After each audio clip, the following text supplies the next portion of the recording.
Thank you for joining for the 10th anniversary edition of Expo Chicago, the International Exposition of Contemporary and Modern Art. I'm Kate Sears-Batowski, Director of Programming. It's my great pleasure to welcome you to Dialogues, presented in partnership with the School of the Art Institute of Chicago. Dialogues offers panel discussions, conversations, and provocative artistic discourse with leading artists, curators, designers, and arts professionals on the current issues that engage them. This afternoon, join Tizziana Baldenebro, Executive Director of Spaces, and Lauren Leving, Curator at MOCA Cleveland, curators of the 2023 Venice Architecture Biennale's U.S. Pavilion, alongside Jeremiah Hulsebos-Spofford, Faheem Majeed, Andrew Schachman, and Avery R. Young, members of the Floating Museum and 2023 artistic team of the Chicago Architecture Biennial, for a preview of their upcoming presentations both in Venice and Chicago. This panel is presented in partnership with the Chicago Architecture Biennial and Spaces. Please join me in welcoming our panelists and today's moderator, Chiara Rimella, Executive Director at Monocle. Thank you so much, Kate. Hello, everyone, and thank you, of course, so much for coming. My name is Chiara Rimella. I'm the executive editor at Monocle magazine and the deputy editor at Confect magazine.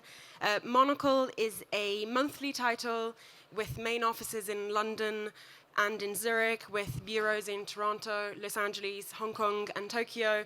We're a global publication that features anything from foreign affairs to business to design, of course, culture, and travel. But if there's one thing that links all these topics together in our output, it's a focus on urbanism, on quality of life, which I think is what kind of brings us here today, in a sense that this discussion will go beyond the usual remit, perhaps, of just the arts and architecture, but see how all these things are linked together. With regards to our coverage of the Biennales, I commissioned a culture section for the magazine, so I've covered a fair few. We've made plenty of Biennale-themed papers on the Venice Biennale.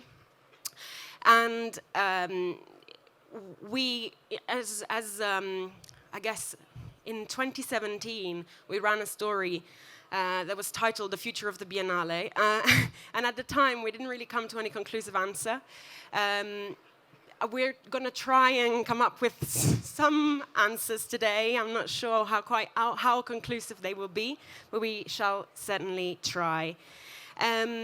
I'm delighted to be joined by this wonderful panel. Of course, you've heard kind of the headlines of their titles, but if I can add just a few words, Tizziana is the executive director at Spaces, which is a great space in Cleveland, supporting emerging artists and commissioning them to make new work. She's also, well, of course, other than a curator, she's also a writer and a critic.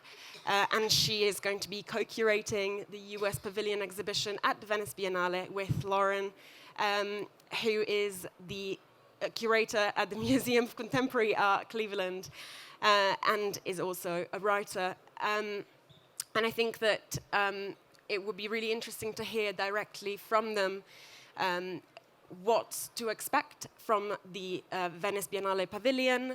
The exhibition is going to be called Everlasting Plastic. So, of course, there's going to be an exploration of this material, both in a very kind of architectural and literal sense, but of course, its role in our cultural consciousness. They're going to be talking about that shortly. And then we're going to get to hear from Floating Museum, the curators of this year's Chicago Architecture Biennial. We've got Jeremiah over here, who, of course, other than being the co-director, is also an artist with creative practice himself, as well as being an educator. A lot of the people here on the panel do happen to have that role under their belt as well. Andrew, who represents perhaps the more architectural side of things here, trained as an architect, has his own practice, and has worked with plenty other studios around the world, and teaches urban design at the University of Chicago. And then we're going to go through a little bit of kind of a magic trick a bit later on, and we're going to get Faheem and Avery on stage. Maybe we'll put up a curtain or something like that. But Faheem is also an artist himself.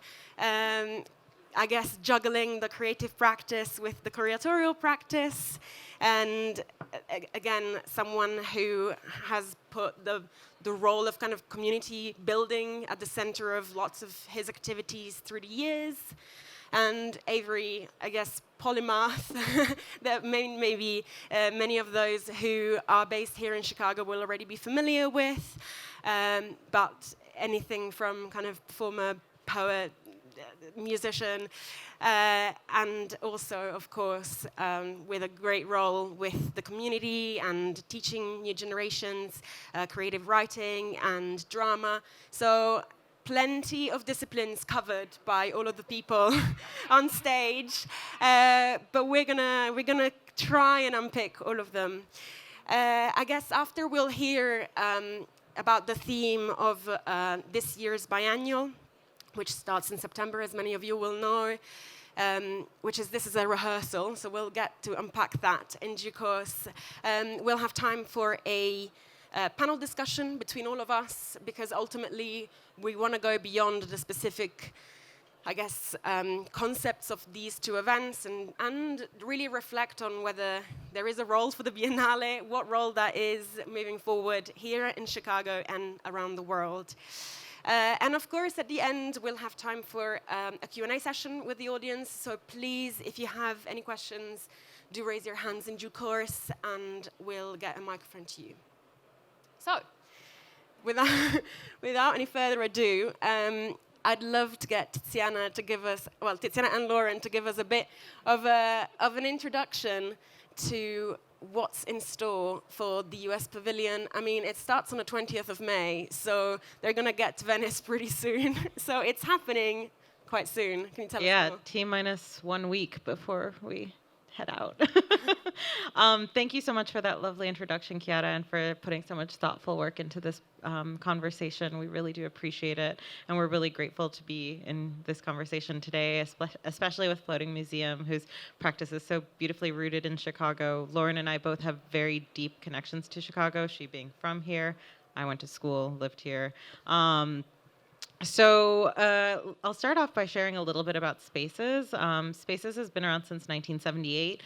We kind of emerged as one of those artist-funded alternative arts organizations that the 70s so beautifully produced. And we've been in Northeast Ohio, in Cleveland, in a few different locations, but now we are at 2900 Detroit, and we work with artists from all over the world, commission new projects through residencies, and provide resources for artists in our communities through regional regranting programs. So the U.S. Pavilion kind of emerged in this interesting way. Lauren and I started working in Cleveland around the same time, and she had been the exhibitions manager at Wrightwood, and they had brought over the 2018 U.S. Pavilion, Dimensions of Citizenship. And by chance, I was a graduate student and got to participate in a class with other students where we did a side project that was a partner program in Venice. And we met in Cleveland, and we were kind of describing our backgrounds to each other, and it felt like two ships kind of passing in the night, where we were like, oh my gosh, we both had this kind of shared architecture Biennale experience. How do we think about that? And so then we saw the call open, and we were like, let's put together something for this. And we were so excited to be in dialogue about the kinds of ways that curatorial proposals at this kind of international scale could bring these decentering experiences and bring attention to places like Cleveland. So we were like, okay, let's put together a proposal. And we were thinking about what we would put together, and I was like, I have this proposal that I've been working on since 2019 called Everlasting Plastics, and that kind of emerged from my time in Detroit, and I saw a lot of artists in Detroit working with waste and rematerializing waste, and thinking about detritus and plastic in this kind of really exciting and challenging way. And so even the title itself, Everlasting Plastics, is an allusion to this kind of Motown, love to hate to love it, toxic love story saga. And I told one of my friends, and she was like, it sounds like one of those anonymous corporations that just makes everything. And I was like, oh, perfect. So I guess, we'll share a little bit. Do you want to do this? Click, yeah. So one of the, sorry. Nice work. Good job. We are thinking, I guess we didn't really have a lot of time to organize our photos, so I'm really sorry. We're going to be really scattered here. This is the U.S. Pavilion. It's a very Jeffersonian architecture. Every year it alternates between art and architecture. We started thinking about the exhibition design. And the exhibition design, we have Chloe Munkenbeck around here, and Faisal Altounbozar, who I met at SAIC.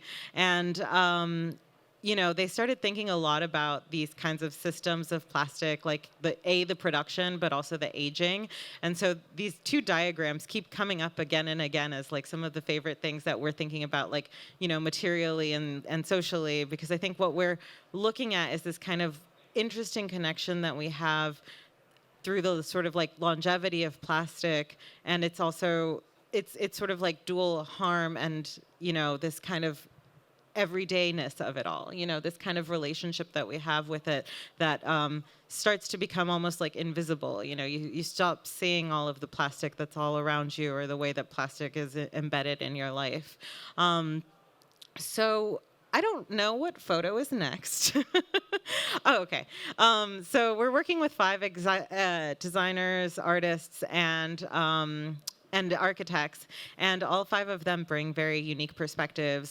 So the way that we're thinking about plastic and we're invoking it is not just as a material, as Chiara mentioned, but also as a cultural metaphor, this idea of cultural plasticity, or like this idea of plasticity being something that could be positive, but also as this kind of,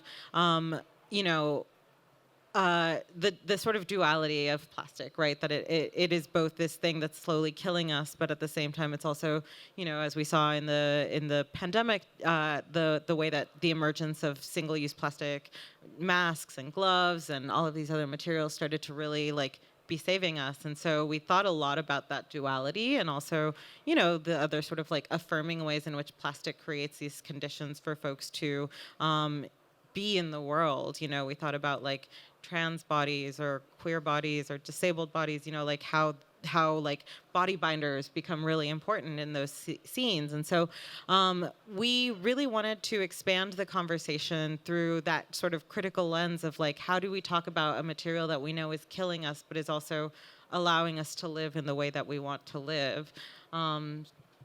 Yeah, I mean, I think that it's also important to say, so Tizziana began looking, it was rooted in, after she moved to Detroit, and she and I are both, we spent a lot of time in Chicago, and so thinking about waste streams and plastic and reuse from the perspective of the Midwest, or what does it mean to kind of start with a region and expand outward, because plastic is such a ubiquitous material, and also polymers were perfected in the Midwest, in the Rust Belt region that we exist in. And so all 5 artists, architects, and designers are from the Midwest or have spent time in the Midwest. And so what does it mean when, yes, plastic is killing us, and also it's life-saving, and when we think of sustainability, it is like petrochemical polymer production is the #1 field for jobs within our region. And so how are we both, rather than taking a value judgment, kind of exploring this duality or this tension between that? Yeah, so we'll quickly go through the list of exhibitors to give you all a sense. So this is what we have, just close-up images of everyone else's work, but we'll share I guess very soon, you will all see all of the works by all of the exhibitors. Lauren Yeager is based in Cleveland, Ohio. She has a practice that is rooted in these kind of salvage works. So she sort of drives around the city, collects waste and plastic waste, and like it becomes this really interesting. She creates these assemblages that become a portrait of a city, right? Because she's collecting waste from around the cityscape, and so these kinds of play toys or like coolers, things like that start to really be read as a part of an urban infrastructure, and also have this kind of very immediate nostalgic quality where you see it and they become instantly recognizable, and then you move up closer and you kind of start to see it for the kind of history and the sort of like wear and this kind of adaptive reuse of these materials to create something that is very evocative of classical forms or like more traditional assemblage artworks. Norman Teague, whose orange hat I see in the background. Yay, Norm! Woo! Norman Teague is a designer based here in the south side of Chicago. And Norm is actually one of the few people in this, or one of the few people, there's 5 people, is one of the exhibitors who has not actually worked very extensively with plastic. And part of this for us was really wanting to challenge a designer. You know, we're thinking a lot about what the aesthetic implications are, what are the stakes of inviting people to rethink about the quality of the qualities of this material and how we live with it. And so we wanted to invite a designer who is really at the top of his field right now, who's doing some amazing things, and was also thinking about, as Lauren was saying, that kind of sustainability of jobs, and he's really trying to build a really important network of designers here in Chicago. And so we challenged him, and we were like, hey, do you want to work with plastic waste? And it was a resounding yes. He asked no questions until all of the works were in a crate on the way to Italy. And then there were a million like, so why? We're like, no, this is the right choice. But it was really exciting for us to get to see someone experiment and really play within their field in this really exciting way for us. Okay, Simon Anton. So Simon Anton is based in Detroit, also a designer. He's been working with plastic waste for a really, really long time, and kind of does it in a few interesting ways. I think Lauren and I visited his studio together and kind of came to this amazing realization, because this is a man who like lives and he's surrounded with like these plastic bins, and we were like, what are these like super polychromatic bins and what are the monochromatic bins? And he revealed that the polychromatic bins were a result of him collecting waste in and around Detroit, and then the monochromatic ones were industrial scale waste, recycled plastics. And we were just kind of like, that relationship between industrial and individual agency becomes such a recurring theme when we're thinking about plastic waste and plastic rematerialization. So it was a really interesting kind of approach that he was bringing. And then Xavi Aguirre, who I'm going to speed up because I know we need to move.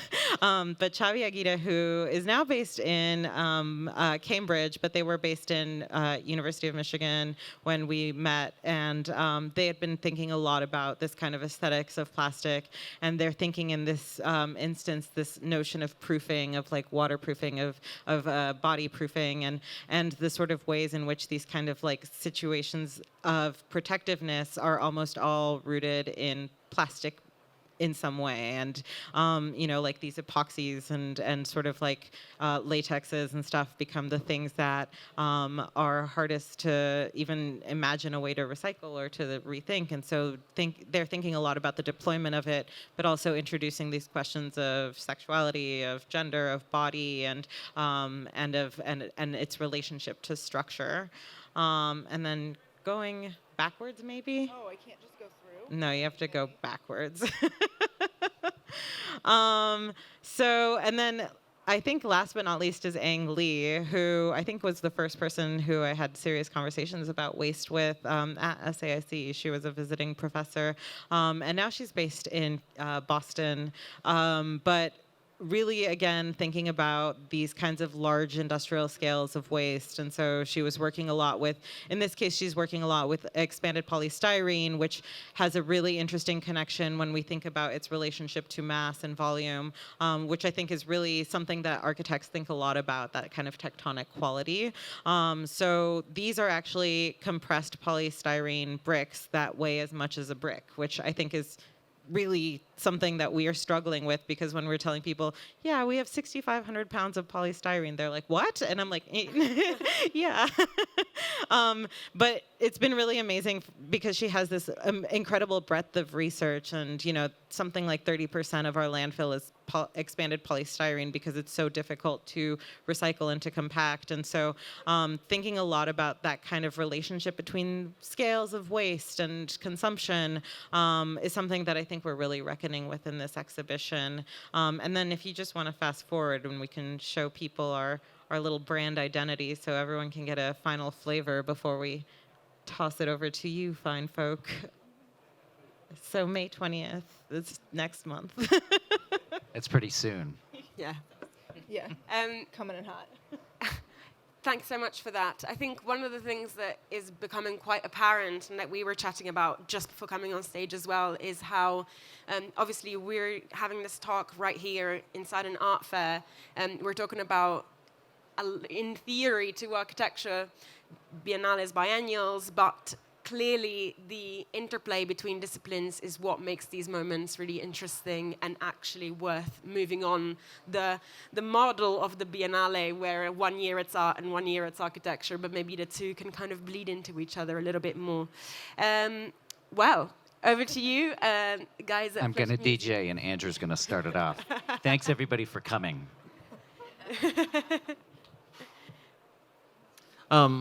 Yeah, thank you for coming. It's a pleasure to be here. And it's good to see a lot of familiar faces, which maybe relates to how we're approaching the biennial.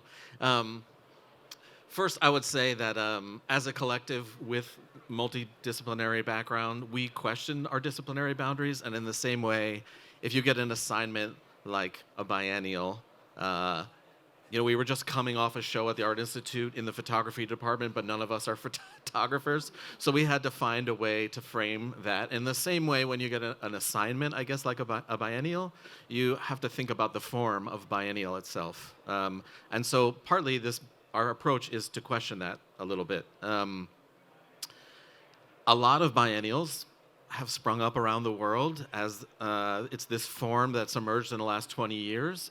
I don't know how much we've actually processed what they are. And so I appreciate the invitation to talk about the form itself. A lot of them reinforce capital production. A lot of them are boosterism for cities, regions, countries, nations. And we think about this a little bit differently. So in a way, self-estrangement is a helpful tool for us. And maybe you can see a little bit Magritte-like loop in our title, where this can refer to many things. It's a kind of open framework for thinking about this process. Do you want to advance? Yeah, and I think I would add to that, when you go to an exhibition, you have some expectations about it being finished, right? And we were thinking about the notion of what would happen if you went to an exhibition and it was in process, if the exhibition was actually the rehearsal. So one thing, also, we want to invite you a little bit to hallucinate with us about other ways of thinking about these things that are very familiar. Architecture is very familiar. We're in a building now. And one of the ways we do that is also through a little bit of self-estrangement. So if you think about the process of a city rather than the city as an object, and especially the contemporary city, this view is very helpful not only to acknowledge that there were inhabitants, indigenous inhabitants before colonial people arrived and changed this landscape, but also to look at the psychological structure of this. So this is a map of the territories around the Chicago Lake. And you can see that it's a lot of superimposed colors. There aren't clear territorial boundaries. There are more areas of operation for nourishment, for sustenance, for collective act. And if you fast forward, and if you contrast that with, and this image will serve a few purposes. But if you contrast that with the kind of Jeffersonian land organization of the city that transformed that into property, which is also a kind of fiction. The squirrel in my backyard does not acknowledge my right to my house. And you think also about the annihilation of this black pattern is the area of the Chicago fire. If you think about what someone in Aleppo or Mariupol is experiencing through the destruction of the city, you really think about the fact that the city is a kind of psychic substance. It's sending mythological messages, it's timing your everyday, it's framing through symbolic architectural messages what a courthouse represents, and it's a kind of scenography of human inhabitation. I guess you can flip. And in Chicago in particular, we have a history of rising out of ashes and modeling new psychic scenographies for our city. And this is literally a scenography. It's the World's Columbian Exposition. It is made of plaster. It was temporary. It's a massive effort to do this. And it's a kind of proof that Chicago has this kind of tradition of rethinking itself, re-rehearsing its own identity. I would also say, and this is a concern that we have as a collective, cities are a structural device, apparatus, and they are both wonderful, but they can also be horrifying. So in this case, this is people creating restrictive covenants around processes which produce a consolidation of Black Americans in Bronzeville. It is a kind of slow annihilation as opposed to a fast disaster or annihilation, and all of these things are, concerns for us in the thinking about and framing a biennial. In that same vein, so that was kind of the horrifying side of land as a theme. We also have a park district, which is incredibly unusual here in the city of Chicago. Over 600 sites, over 430 plus field houses, and it's almost a country within the city with its own legal structure to prevent, for example, a mayor from giving away property to a developer for election benefit.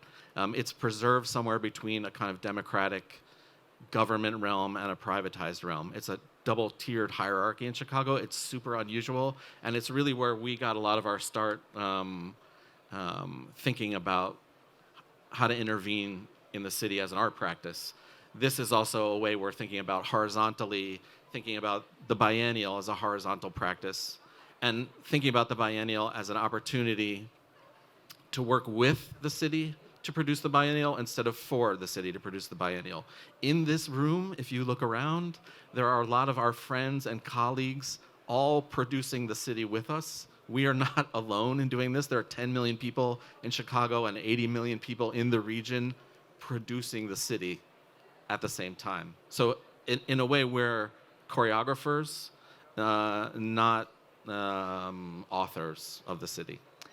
Yeah, and Floating Museum as a collective, we are museum geeks, I might say. We think a lot about museum practice and are really inspired to think about exhibition making in this context as artists, as poets, as architects, performance artists, and then also just really broadly the city, and how we can make this exhibition together. This is one of my favorite books. I slid this in here, by Claire Bishop. It's really short and really good. And she talks a lot about thinking about contemporary museum making and the relationship to history. So for this as a rehearsal, we're really thinking about dialogue, dialectics. We're really thinking about how through process we can make an exhibition, back to like you walk into a show and it is in process, like asking that question, what would that mean? And she has a really nice quote that is a little shorter than this quote. But what happens when you reframe storehouses of treasures as the archive of commons? So for our biennial, we're also thinking a lot about public space. And Tizziana, Lauren, I was a little jealous when you guys were talking about your like crisp, really developed theme, because we tried that. And, we are not just one brain, we're many. And we arrived at this idea, like, what if, again, through conversations, we could arrive at a biennial, you know? And we're still working on it. I wanted to throw this in here too, because I recently visited the Pitts Rivers Museum in Oxford. And so back to museum making and exhibition making. This is a historical museum, if you don't know it, the site of much pillaging, collection making, things from all around the world packed into these vitrines. And the curators decided to keep the original handwritten didactic notes. And then they just started to add to them. And you can really read next to these objects changing tides in exhibition making. And they didn't erase the history, actually, you know, just in regards to reframing. And we think a lot about that, you know, like how can we incorporate not just our voices, but historical voices, and then we're just building and we're rehearsing, and we joke about it, but in our collective practice, we call everything a rehearsal. It's just one thing to the next. For those of you who might not know Floating Museum, we wanted to throw this slide in here because we really started our practice in total sort of being really inspired by Margaret Burroughs and the DuSable Museum. I tell this story a lot, but Faheem took me on a backdoor tour of the DuSable Museum's collection, and we walked in, and there was a Mr. T lunchbox and a Charles White painting, like in very close proximity, and my brain melted. Just in regards to value, you know, like thinking about these objects and, you know, what is dubbed valuable and by who. And for This is a Rehearsal, we're really also thinking about that in regards to, you know, our audiences, thinking about public space. I'm sorry, we're teasing you today a little bit. Because in about 2 weeks, we're going to be announcing our contributor list. So we did throw a couple filler slides in here of Floating Museum's work. But we can sort of talk about some spaces that we're really invested in. We are going to be working for This is a Rehearsal at the Chicago Cultural Center, but also really important to our practice are our commons, our public spaces. So the Park District, and then also geographically speaking, Floating Museum usually activates in our work one sort of area of the city, maybe the south or the west side, a summer, and partnering with the Architecture Biennial, we suddenly have this capacity to think about activating the whole city in targeted ways, north, west, and south sides, come September, and you're all invited. Do you want to talk about infrastructure? Yeah, sure. So I think another layer too, if you think of the city as a kind of psychic substance, that it's also a kind of memory palace of a lot of people's encodings of space over time with a set of values. It's also a kind of history museum of negotiation, people buying and selling and exchanging land, and also these kinds of the river as a kind of infrastructure that crosses boundaries, or the train as a kind of time-space accelerator machine within the city. So a lot of the things we think about in terms of horizontality are thinking about connective tissue that connects this kind of horizontal landscape, and we've been activating that space, and that's kind of a part of our approach, is to invite other people to activate it in a parallel way. And I would also say, if you think about that, the idea that we're all producing the city together with each other, then the biennial, rather than a show for the city, becomes a feedback loop with the city for thinking about its own production. And so that opens up into a set of themes where the city is a rehearsal process year after year after year. Architecture is part of that process. Technology, critique, which is we've lost some investment in the city of Chicago. We've also noticed that land and the question of land is coming up not just in Chicago, but around the world. There's a kind of hallucination happening about other ways of thinking about a world with a different structure of property, and what that, and why, and what that means. Yeah, we're going to be commissioning a number of new works, although in a couple of conversations, it sort of came up thinking about the idea of what biennials often are like new. And because we're like always rehearsing old things, we were also thinking about like what does practice look like over a long time? And who can we support who's sort of been out there and doing it? And it might not be new work, but could they reform it or reframe it another way? We're also thinking about pretty broad disciplinarity, sort of like intersections. So theater, like what does architecture look like in theater? In cinema, like think about the public imaginary and how cinema, a building, for instance, in a horror movie creaks. And is almost just like a character like anybody else in the movie, right? Or like in post-war Italy, a lot of films were, the backdrop of sort of the war is really important as a character. So we're thinking about cinema, public art as well, thinking about monuments and marking space. And then really locally in Chicago, the Chicago Monument Commission, and sort of tasking the city to really think about commissioning new forms of public art.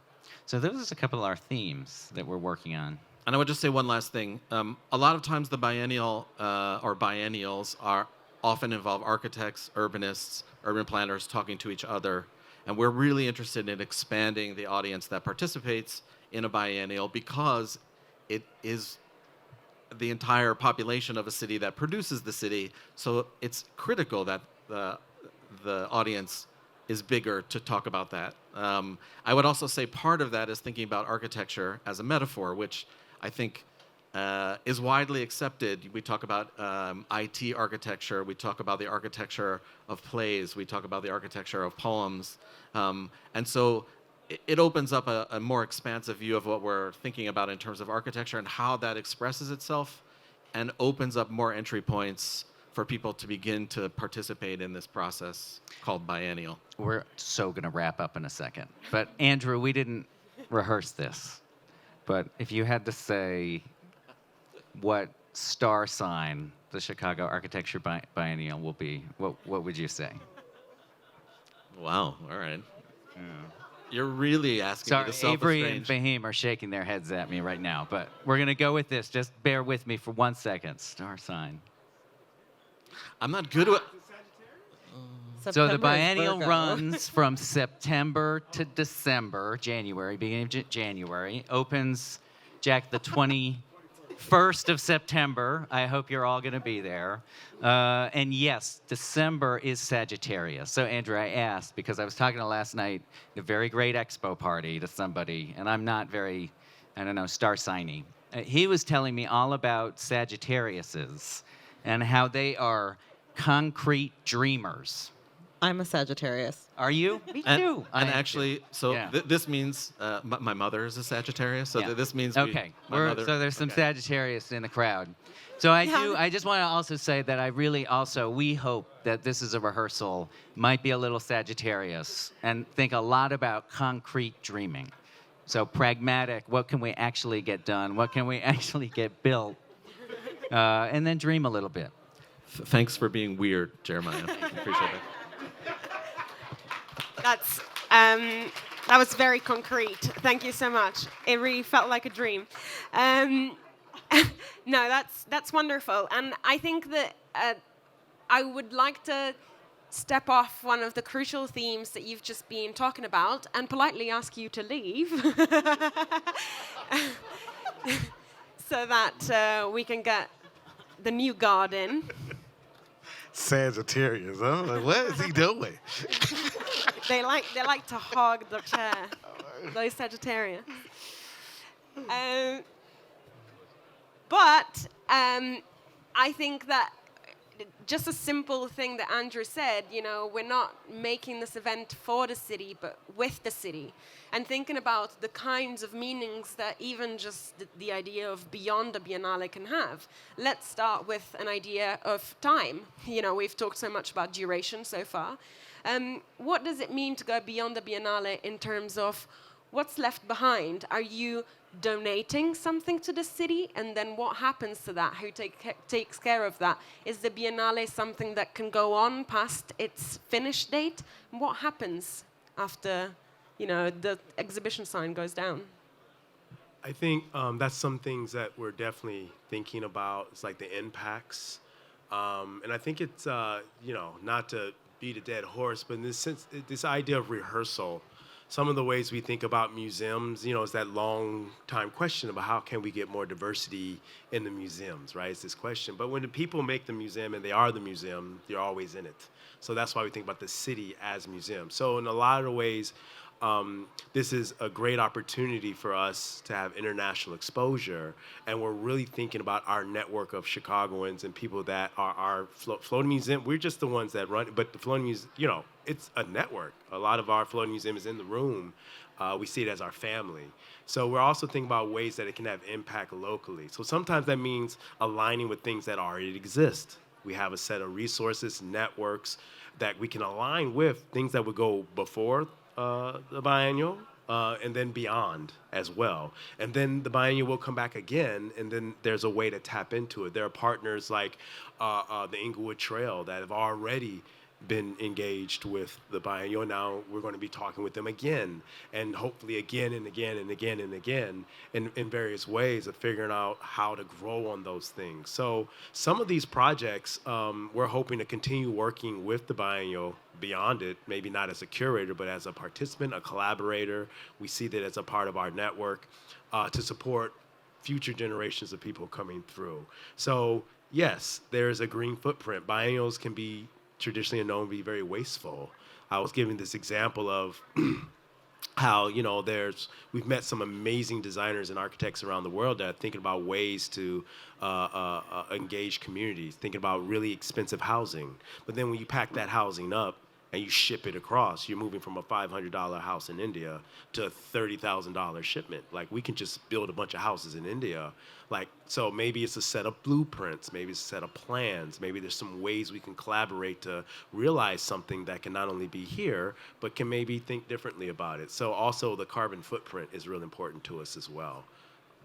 That was something that came up a lot in our conversation, because we've talked a lot about plastic creating expectations for other materials, and we can sort of further extrapolate to say the sort of ideas of single-use plastic can extend itself even as far as to say Venice gets treated like a single-use city, right? People are kind of dropping in and dropping out for the day, and that became something that for us was really important to how we were participating with Venice. So I mean, maybe do you want to talk about Venice Lagoon? Well, yeah, I was just going to say, so Tizziana and I visited the Biennale last year before we applied, or right after we applied, and also went to document it. And we're talking to folks in the city of how do they feel about having a biennial, or in terms of Documenta, something every 5 years. Quintennial, yes, sure. And it's not always favorable, and especially with Venice, tourists far outweigh the number of folks that live in the city. So how can we create sustainable relationships? What does that look like? And it doesn't have to be, I think when we think of that, it can be quite overwhelming, right? Of how am I going to build relationships when I live on a different continent and I'm only here for a few months and I need to connect with all of these people. And that's impossible, right? You cannot build relationships with every single human. That'd be lovely, though. And so we are working with an organization, Venice Lagoon Plastic Free, and they are a plastic cleanup organization. They're thinking a lot about plastic waste within the Venetian Lagoon. And we have connected them with one of the exhibitors that we're working with, Simon Anton, to begin creating what is hopefully a sustainable relationship of how we are repurposing, reusing that plastic waste. How does that they collect in the lagoon? How are we participating in plastic cleanups? And also, how is Simon, in line with the themes of everlasting plastics, creating something new with that, or something that is reinterpreted with that material, with the goals of this is the longevity of the relationship. And part of it for us too is bringing the exhibition back to the States. We've talked a lot about our relationship and sort of promoting this conversation, because as we kind of mentioned at the start, this is a material that is very, very important to the region, like plastics. And so having it kind of be created here and then go on to become this kind of global phenomenon of material everywhere, what kinds of conversations do we need to be having in Ohio? What kind of conversations do we need to be having in Chicago and in Detroit? You know, so we're thinking really a lot about, you know, a region that has this historic Rust Belt connotation, but when you look around, it's actually petrochemical polymers, and like we saw like the East Palestine derailment in our state, which was not very far from us. We saw another derailment in Indiana. So like these conversations are so important to be having, and I think there's a lot of criticality that we want to bring back as the exhibition travels. Yeah, and I would also say, what does it mean for us to be shipping plastic waste as artwork overseas? We've been thinking a lot, like every part of the exhibition making. Jeremiah said that y'all are museum nerds. Same. And so, like, what does it mean? Really thinking about like the objects and the travel of the objects. What happens once the exhibition returns here? What happens with those materials? But also our exhibition design. So, as Tizziana mentioned at the beginning of this talk, we're working with two really wonderful exhibition designers thinking about factory aesthetics, but also like how are labels made? How are our didactics produced? You know, our paint is made out of plastic. Our vinyl labels that like we see everywhere are made out of plastic. So how are we thinking really intentionally about every stage of that exhibition making, and how we can kind of, again, in line with the show, like repurpose or reinterpret or rethink. Because it is a bigger, it's a global conversation, and it touches every sort of network, and especially within museum production, right? Like there is so much waste, so how can we be mindful of this moving forward to think of possible solutions? And yeah, I mean, it's a huge, lots of thought. Yeah, no, I mean, obviously the issues of the sustainability of the system itself are very complicated, and we can move into, I guess, the more geographic side of this beyond the Biennale, because beyond is not just in time, but also in space. A lot of biennales so far, as we said, have been created as places, as city-making exercises, as branding exercises, or sometimes as kind of nationalistic boasting. Is there any point in biennales behaving like that anymore? Are biennales meant to be for the people who are there? Is the future of the biennale for the locals? Is the future of the biennale for the people who are around the world and coming to discover? Can there be an interplay between the two? Is it possible to combine the two? Avery, I'd like to get your thoughts on this. Sorry to spring it. Chicago is just Chicago for everybody. I think we also have to be mindful. Like a lot of our way in which we work, like we always say, is with community. So it's not an interruption, right? And so I think we have to figure out the ways in which we can stick pretty things in the spaces that not interrupt the space itself. Because I remember going to being in residence at the incubator, right? And like people up and down Garfield like didn't care. You know, didn't care that like people were making art, you know, on that corner where the liquor store used to be. And a lot of the work that had to be done with the artist and the university was to not just be in the incubator, right? So get your hair cut at the Norman to tell you, I was getting my hair cut down the street. Dante was cutting my hair. Miss Lee became my other mama and made me food and sweet potato cobbler every day. And so it was the ways in which we're just not in a space, but we're with a space, so we're not interrupting. And it's a lot of other conversations, right? Letting somebody walk in the gallery and talk with them and make a thing with you, you know? So it's again, like I said, a lot of that is within just being mindful that you're not interrupting folks, you know? Yeah. And just to kind of dovetail on that, Avery talks about it all the time. He always reminds us and just kind of pulls us back down. He's like, kind of like, well, who can give a fuck about that? You know, like, you know, a little bit of like, you know, it's like, well, who is it for?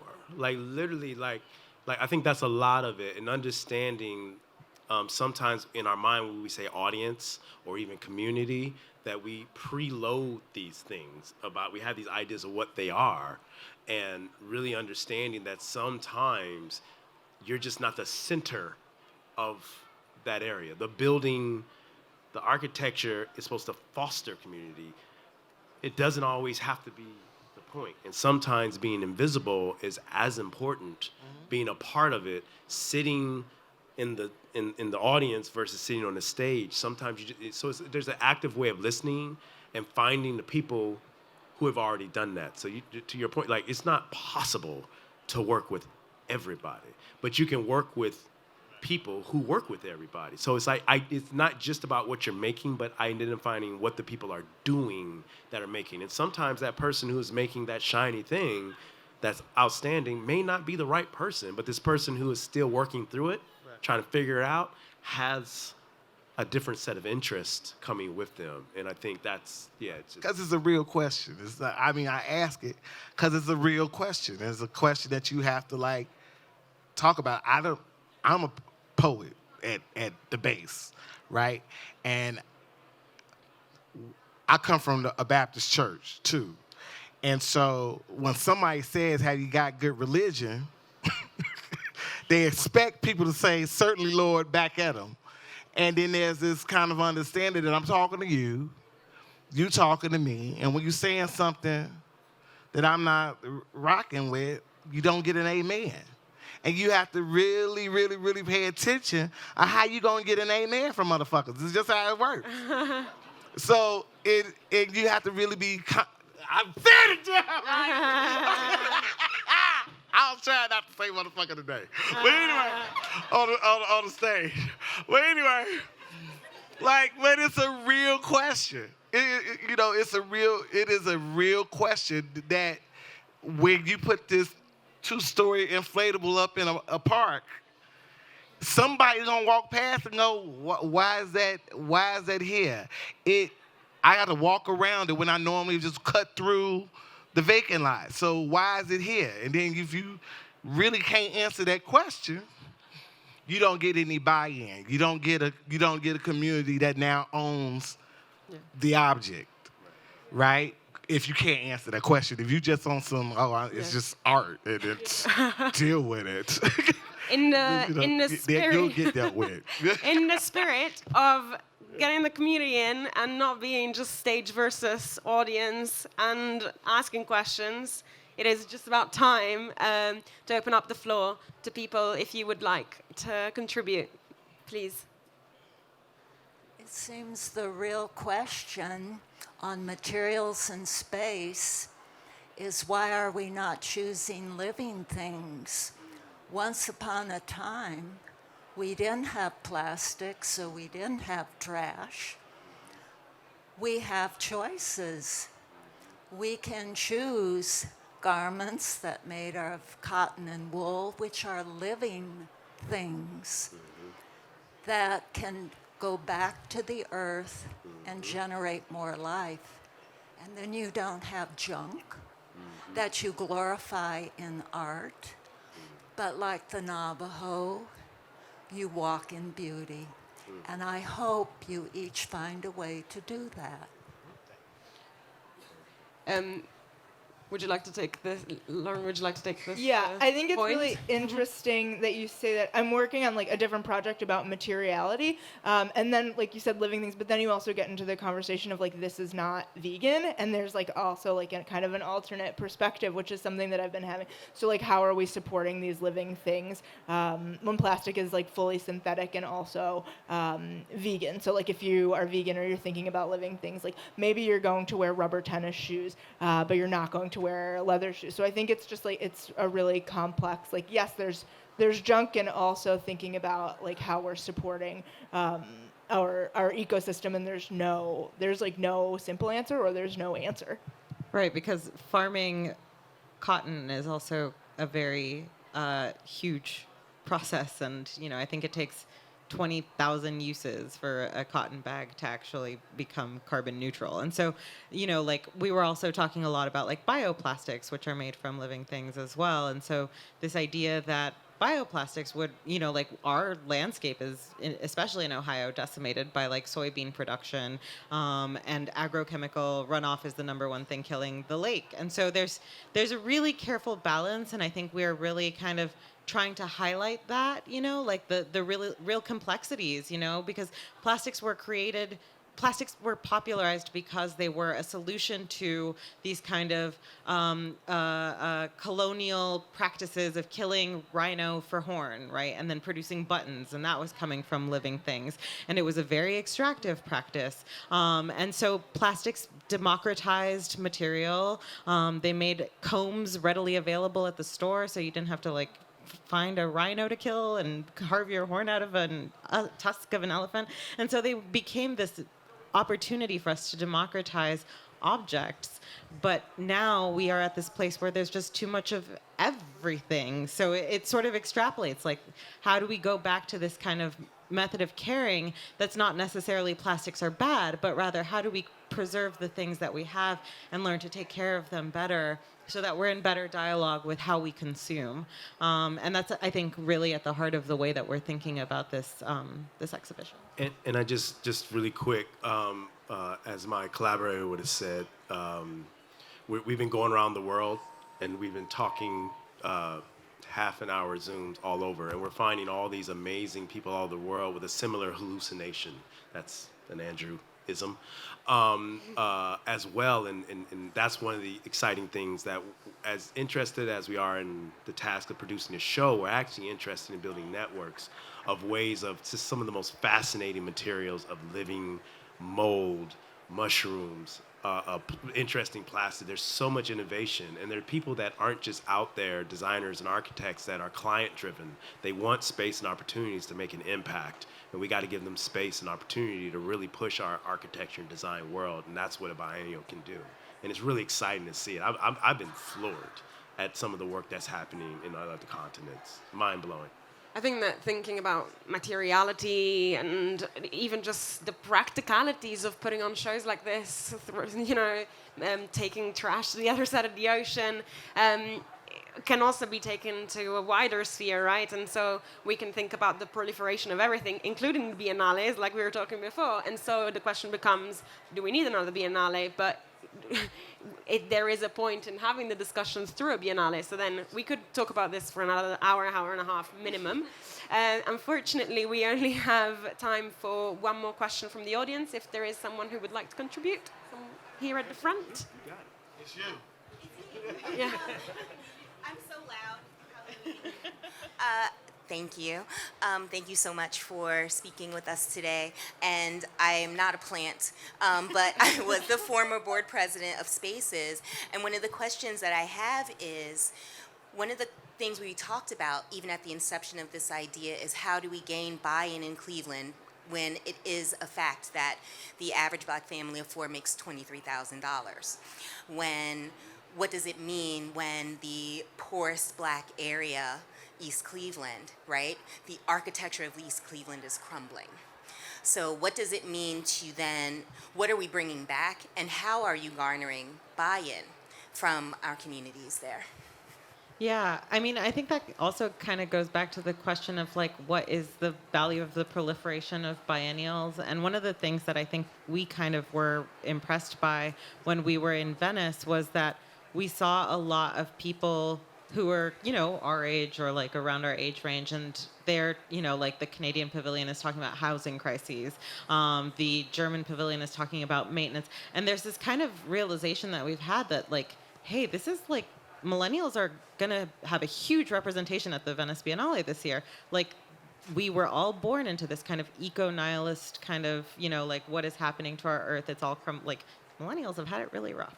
But I think because of that, we've thought a lot about like what these convenings allow us to do is to kind of see one another and have those conversations and forge those conversations, and then also create these larger systemic impacts through those kinds of things.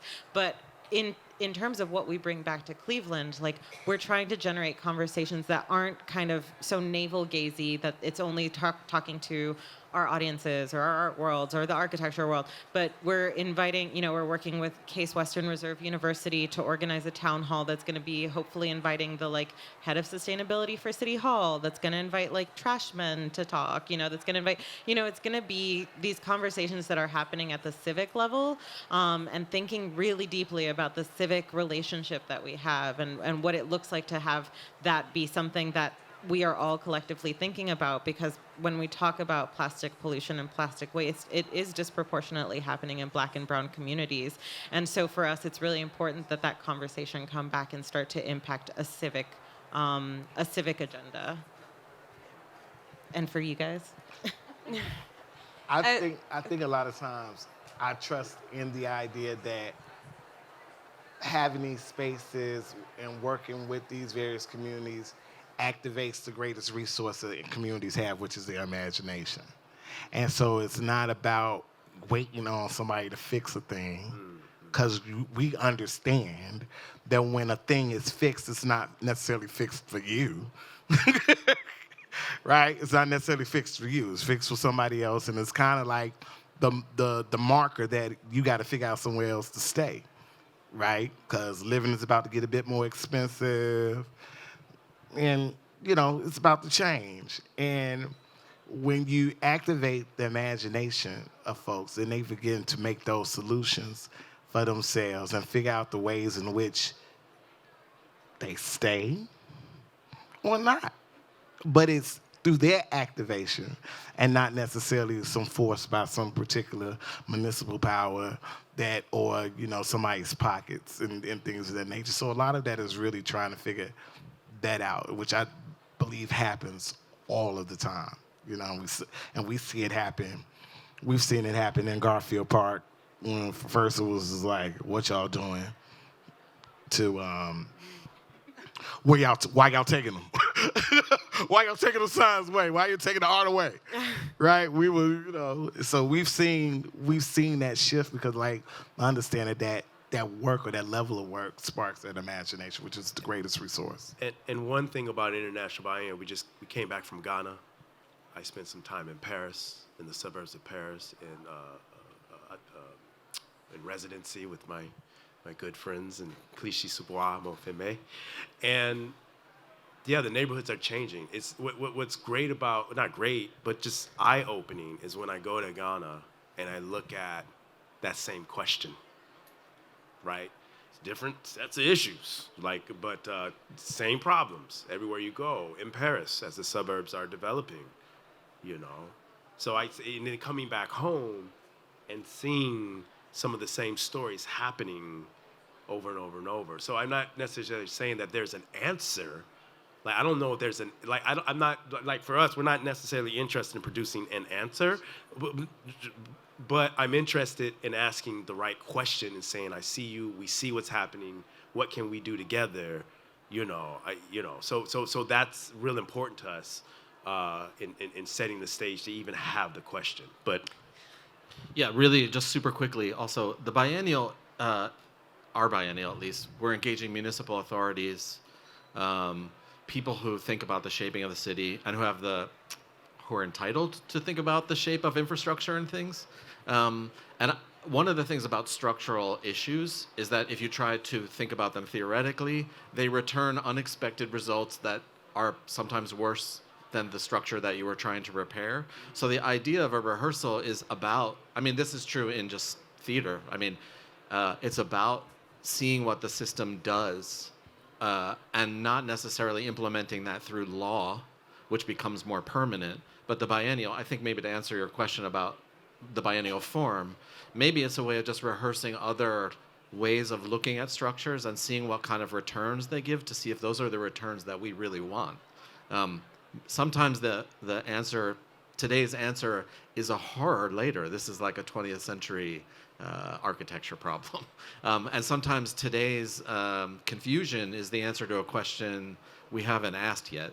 And so I think the biennial, to me, is this feedback loop that lets us, somewhere between public policy and community organization, lets us have these dialogues and try things. Because I actually think the trial part of it without that, if it's just a book or discourse, we don't know what it returns. And that's the core, to me, of the biennial form.